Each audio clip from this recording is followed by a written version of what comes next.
Ever since 1977, Star Wars fans have pondered on how convenient it was for both the Rebel Alliance and the plot of A New Hope that the Death Star just happened to have a weakness that could be exploited with their small starfighters.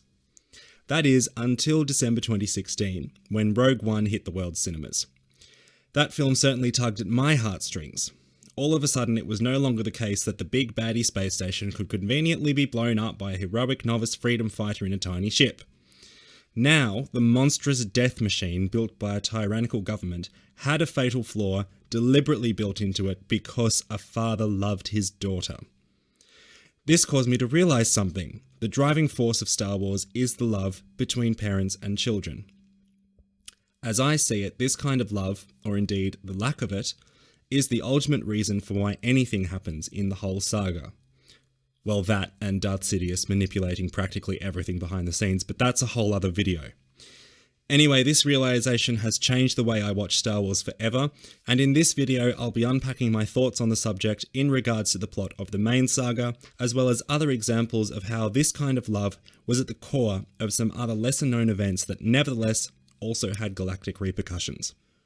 When we first meet Anakin Skywalker in The Phantom Menace, he's living a life of slavery, but nonetheless being raised in a loving environment by a mother who cares for him and has raised him to know nothing of greed, as she herself put it.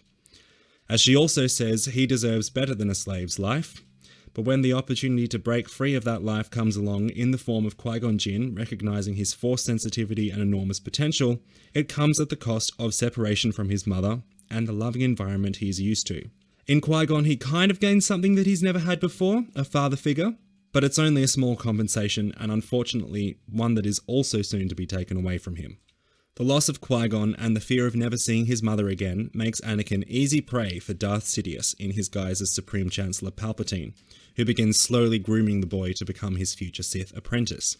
When Anakin is finally reunited with his mother a decade later, it is in a Tusken Raider camp, where she has been taken prisoner and tortured. She dies in his arms from her injuries, leaving him feeling like he has failed his promise to return and free her from slavery, and driving him to take fatal revenge on the entire Tusken tribe. A few years later, at the end of the Clone Wars, it is the love between parents and children that has a dramatic effect on the entire galaxy, changing its society forever. By this time, Anakin has secretly married Padme Amidala, the senator of Naboo, and the couple are expecting a baby. Like any parents, Anakin and Padme both have a lot of love for their unborn child, but in the case of the former, that love gradually becomes misguided as Sidious continues to use the fear, pain, and anger Anakin feels from the loss of his mother to manipulate the young Jedi into obsessing over protecting his wife and child at any cost. That cost ends up being the murder of almost all of his fellow Jedi, many at his own hand, the loss of the democratic freedoms of the entire galaxy's citizens, and the absolute submission of himself to the Sith Lord. To make matters worse, the cost was all for nothing, as, so far as Anakin knew, Padme and their child both perished as he feared they would. The result was that the young boy, who would know nothing of greed, was transformed into one of the most cruel and deadly Sith Lords to ever haunt the galaxy. The lesson of the prequel trilogy is that the love between parents and children is of utmost importance.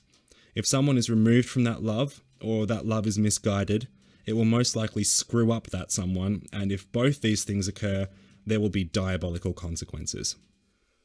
Fortunately, while Padme did indeed perish, her children, for it turned out she was in fact carrying twins, survived, and were raised in secret in places where Darth Vader, as Anakin was now known, would never find or suspect them.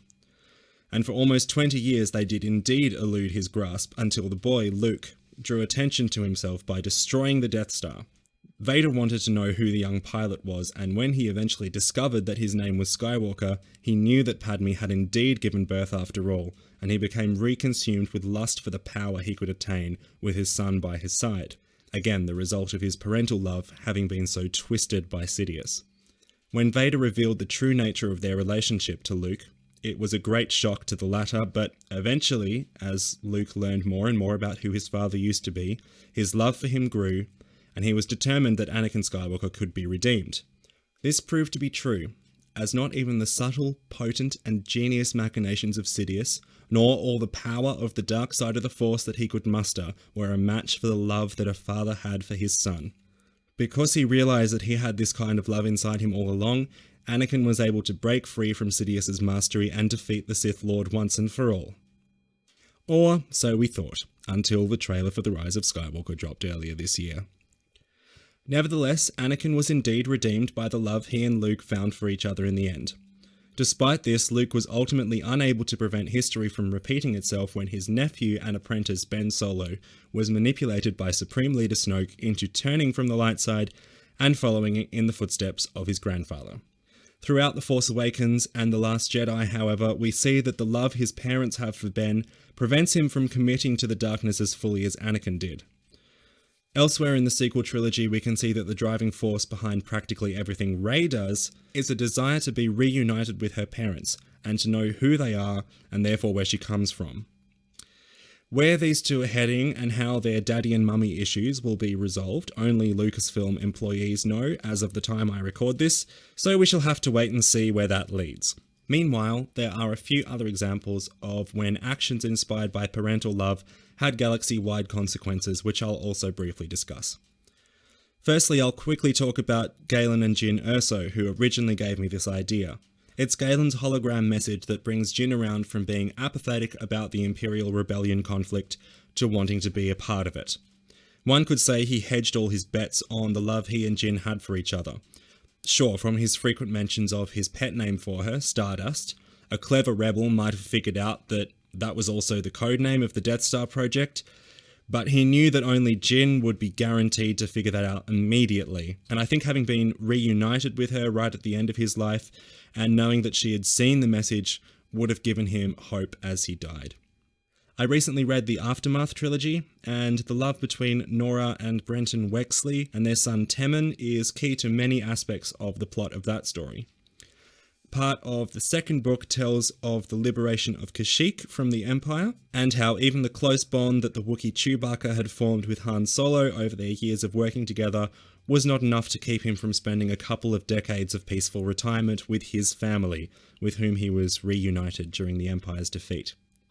In The Phantom Menace, preventing the suffering of her people is the super objective of Queen Amidala. The love she has for her people as their queen could be interpreted as maternal from a certain point of view. This interpretation could similarly be applied to Mon Mothma in her roles as leader of the Rebel Alliance and the first Supreme Chancellor of the New Republic, as well as Leia Organa in her role as General of the Resistance. Finally, those who have seen the Clone Wars will be familiar with the Night Sisters of Dathomir and their leader Mother Talzin, who, as it turns out, was actually the mother of Darth Maul. Talzin had somewhat of a vendetta against Darth Sidious. Once upon a time, the two had worked closely together, experimenting with how Night Sister magics and Sith Force powers could be combined.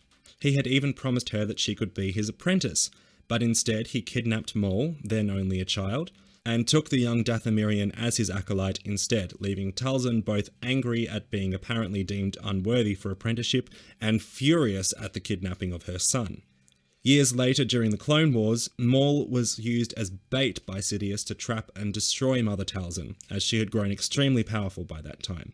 A fierce battle was fought between Talzin and Maul, and Sidious, his then apprentice Darth Tyrannus, and the cyborg general of the Separatist droid army, General Grievous.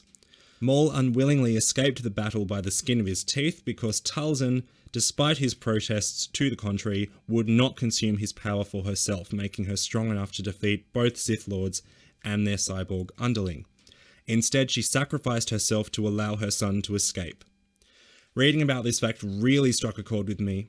As it turns out, villains are capable of parental love too, and I'm amazed to think that perhaps the only being who might have been powerful enough to seriously rival Darth Sidious refused to defeat him when victory could only be achieved at the cost of sacrificing her son. Knowing it will give him the chance to escape, she instead chooses defeat.